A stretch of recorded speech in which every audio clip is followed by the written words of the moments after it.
የኢራን መሪዎች ለምን በቀላሉ ይገደላሉ? መሪዎቹስ ለምን ኢላማ ተደረጉ? የኢራን መሪዎች ቀላል በሚመስል መልኩ ነገር ግን በረጅም ጊዜ ጥናት እየተገደሉ ይገኛሉ። እነዚህ ጥናቶች ምንድናቸው? በዝርዝር የምንመለከታቸው ይሆናል።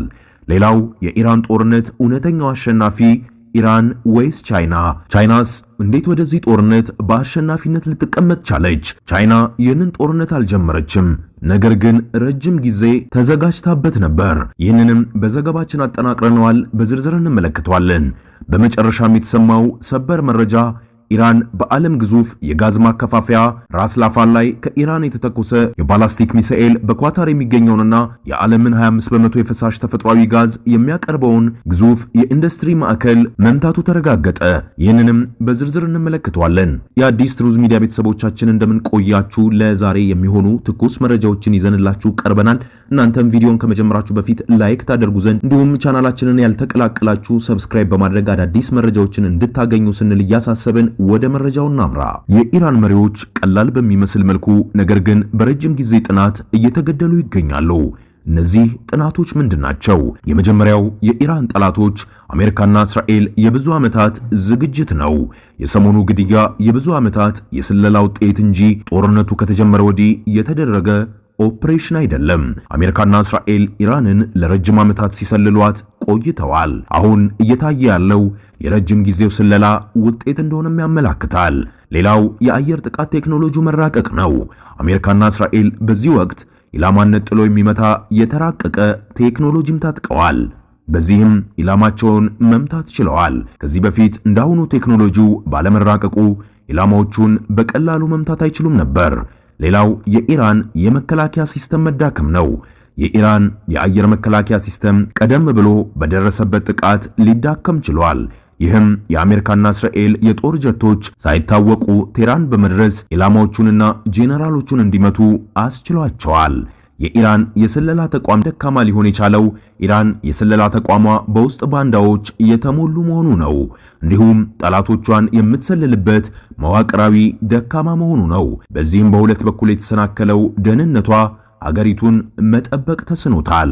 ሌላው መሪዎቹን ለምን ኢላማ ተደረጉ? ቀጣዩ ጥያቄ የኢራን መሪዎች ለምን ኢላማ ተደረጉ የሚለው ነው።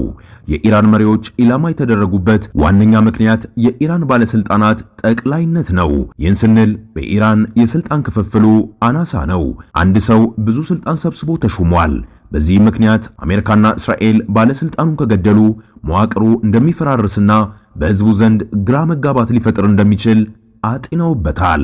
እናም መሪዎቹን ነጥሎ መግደል ላይ ትኩረት ሰጥተው እየሰሩበት ይገኛል። ለዚህም ከሰባቱ ዋና ዋና መሪዎች መካከል ስድስቱን በሞት ተለይተው የሀገሪቱ ሚኒስቴር መሱድ ፔዜሽኪያን ብቻ ቀርተዋል። ታዲያ የመሪዎቹ ግድያ ውጤት ያመጣል? እርግጥ እና አሜሪካ መሪዎቹን በመግደል ብቻ ያሰቡትን የስርዓት ለውጥ ሊያሳኩ ይችላሉ። ነገር ግን በኢራን የተስፋ መቁረጥ ስርዓት አልበኝነት ሊፈጠርም ይችላል። ኢራን መሪዎቿን የሚተካ በማስቀመጧ አትጎዳም የሚለው የተሳሳተ ድምዳሜም ነው። ጦርነቱ በዚሁ ከቀጠለ ኢራን በብዙ መልኩ የምትዳከም ሲሆን የስልጣን ሽኩቻና የመንደር ጉልበተኞች መነሳት አገሪቱን ወደ ለየለት ትርምስም ሊያስገባት ይችላል። በመጨረሻም መፍትሄው ከተባለ ከአሜሪካና እስራኤል ጋር መስማማት፣ ይህንን ካልፈቀደች መሪዎቿን መጠበቅ እንዲሁም የስልጣን ክፍፍል በማድረግ የአንድ መሪ መገደል መዋቅሩ እንዳይናጋ ማድረግ የሚሉት ነጥቦች ብቻ ናቸው። ሌላው የኢራን ጦርነት እውነተኛው አሸናፊ ቻይና ወይስ ኢራን ናት? ቻይና ይህን ጦርነት አልጀመረችም፣ ነገር ግን ተዘጋጅታበት ነበር። እንደ አውሮፓውያን አቆጣጠር በ2021 ቻይና ከኢራን ጋር የ25 ዓመታት የ400 ቢሊዮን ዶላር የትብብር ስምምነት ተፈራረመች። ይህም በመሰረተ ልማት ኢንቨስትመንት ምትክ ቅናሽ የተደረገበትን ነዳጅ ለማግኘት አስችሏታል። በ2025 ቻይና በቀን 11.6 ሚሊዮን በርሜል ድፍድፍ ነዳጅ በማስገባት በታሪኳ ከፍተኛውን ሪከርድ አስመዝግባለች። ከዚህ ውስጥም አብዛኛው በቀጥታ ወደ ክምችት የገባ ነው። እስከ ጥር 2026 ጦርነቱ ከመጀመሩ አንድ ወር በፊት ቻይና በግምት 1.2 ቢሊዮን በርሜል የሚሆን የምድር ላይ ድፍድፍ ነዳጅ ክምችትም ነበራት። ይህም ከ3 እስከ 4 ወራት የሚበቃ አቅርቦት ነው። አሜሪካና እስራኤል የካቲት 28 ቀን ኢራንን ሲመቱ ቻይና ቀድሞውኑ ራሷን አዘጋጅታ ነበር። የሆርሙዝ ወሽመጥ ለዓለም ሲዘጋ ለቻይና ግን ክፍት ሆኖ ቆይቷል። ኢራን የሆርሙዝ ወሽመጥን ለአሜሪካና ለምዕራባውያን ደጋፊ መርከቦች ውጤታማ በሆነ መንገድ ዘግታ ቆይታለች። ነገር ግን ጦርነቱ ከተጀመረ ጊዜ አንስቶ ኢራን ቢያንስ 11.7 ሚሊዮን በርሜል ድፍድፍ ነዳጅ በወሽመጡ በኩል በቀጥታ ወደ ቻይና ልካለች። በዚህ መካከል አንዲትም የቻይና መርከብ ላይ ጥቃት አልደረሰም። ኢራን አሁን የነዳጅ ጫኝ መርከቦች በሆርሙዝ በኩል እንዲያልፉ ለመፍቀድ እያሰበችም ትገኛለች። ነገር ግን ጭነቱ ከአሜሪካ ዶላር ይልቅ በቻይና ዩዋን የሚገበያዩ ከሆነ ብቻ ነው። የዓለማችን እጅግ ወሳኝ የሆነው የኢነርጂ መተላለፊያ መስመር ርካሽ ነዳጅ ወደ ቤጂንግ ለማስተላለፍና በተመሳሳይ ጊዜ ፔትሮዶላርን ለማዳከም እንደ ዘዴ እየተጠቀሙበት ይገኛል። ቻይና በአሁኑ ጊዜ 851 ሚሊዮን በርሜል የምድር ላይ የንግድ ድፍድፍ ነዳጅ ክምችትም ይዛለች። የነዳጅ ዋጋ አንድ በርሜል ከ103 እስከ 110 ዶላር በደረሰበት ወቅት ቻይና በታሪኳ ከፍተኛውን የነዳጅ ክምችት ይዛም ተቀምጣለች። የኦሲቢሲ ተንታኞች ቻይና ከሌሎች የኢሲያ አቻዎቻቸው ይልቅ ለረጅም ጊዜ የሆርሙዝ ወሽመጥ መዘጋት እምብዛም አይቸግራትም ሲሉ አረጋግጠዋል። በሆርሙዝ በኩል የሚፈሰው ነዳጅና ጋዝ ከቻይና አጠቃላይ የኢነርጂ ፍጆታ ውስጥ 6% ብቻ ይይዛል። ቻይና የዓለማችንን ትልቁን የታዳሽ ኃይል መረብ ስትገነባ ይህ ድርሻ ለሁለት አስርት ዓመታት ሆን ተብሎ እንዲቀነስም ተደርጓል። አሜሪካ ስትዋጋ ቻይና በኤሌክትሪክ ኃይል ተጠናከረች። በ2024 ንጹህ ኢነርጂ ከቻይና የኤሌክትሪክ ፍላጎት አድጎ 84% የሚሆነውንም ሸፍኗል። ባለፉት ዓመታት በቻይና ከተሸጡት አዳዲስ የመንገደኞች ተሽከርካሪ መካከል ግማሽ ኃይሉ የኤሌክትሪክም ነበሩ። ቻይና መላው ኢኮኖሚውን በኤሌክትሪክ ኃይል ላይ ተመስርታ እንደገና ቀርጸዋለች። ይህንን በማድረግ አሁን እየታየ ላለው አይነት የጂኦፖለቲካዊ የኢነርጂ ቀውስ ትክክለኛው መከላከያን ገንብታለች። ከ10 ዓመት በፊት ለቻይና የኢኮኖሚ ድንገተኛ አደጋ ሊሆን ይችል የነበረው የሆርሙዝ ወሽመጥ መዘጋት አሁን ከማንኛውም ዋና አስመጪ በበለጠ ልትቋቋመው የምትችለውም ክስተት ሆኗል። በተጨማሪም ቻይና የትራምፕን የድጋፍ ጥያቄም ውድቅ አድርጋለች።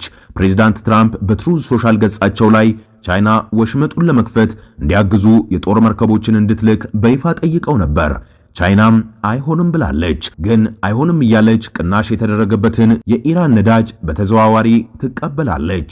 የአሜሪካ ወታደራዊ ሀብት በባህረ ሰላጤው ሲሟጠጥ የአሜሪካ አጋሮች በትብብር ፈንታ ሲከራከሩ፣ እንዲሁም የነዳጅ ዋጋ መናር ከምዕራባውያን ተወዳዳሪዎች ይልቅ ለቻይና ላኪዎች ጥቅም ሲሰጥም ዝም ብላ ተመልክታለች።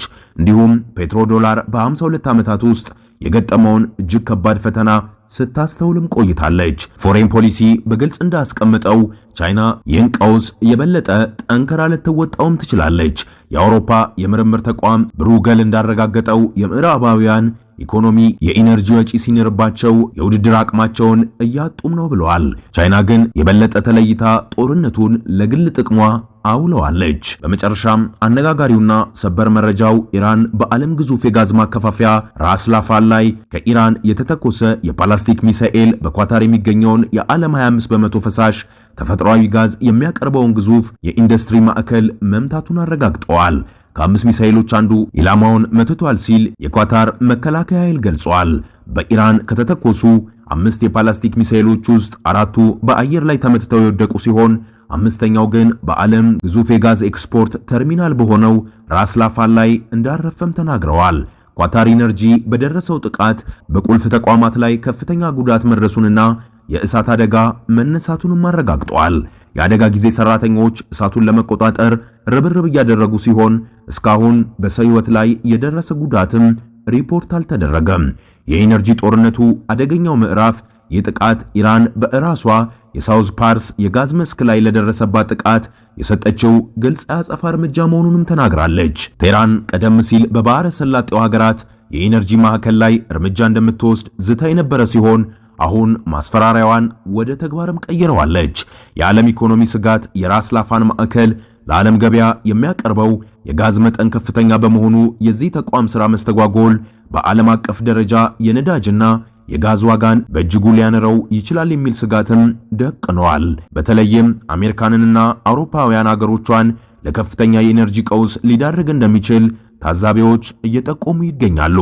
ሌላው የዶሃ ዲፕሎማሲያዊ ምላሽ ኳታር ጥቃቱን ቀጥተኛ የጸጥታ ስጋት ስትል የኮነነች ሲሆን በዱሃ የሚገኙ የኢራን ወታደራዊ አታሼዎች ሀገሪቱን ለቅቀው እንዲወጡም አዝዘዋል። የአዲስ ትሩዝ ሚዲያ ቤተሰቦቻችን ለሰዓቱ የነበረን ትኩስ መረጃ ይህንን ይመስላል። በሌላ አዳዲስ እና ሰበር መረጃዎች እንድንገናኝ ቻናላችንን ሰብስክራይብ እያደረጋችሁ እንድትቆዩ እየጋበዝን እኛ ግን ከወዲሁ ቸር ቆዩ እንላለን።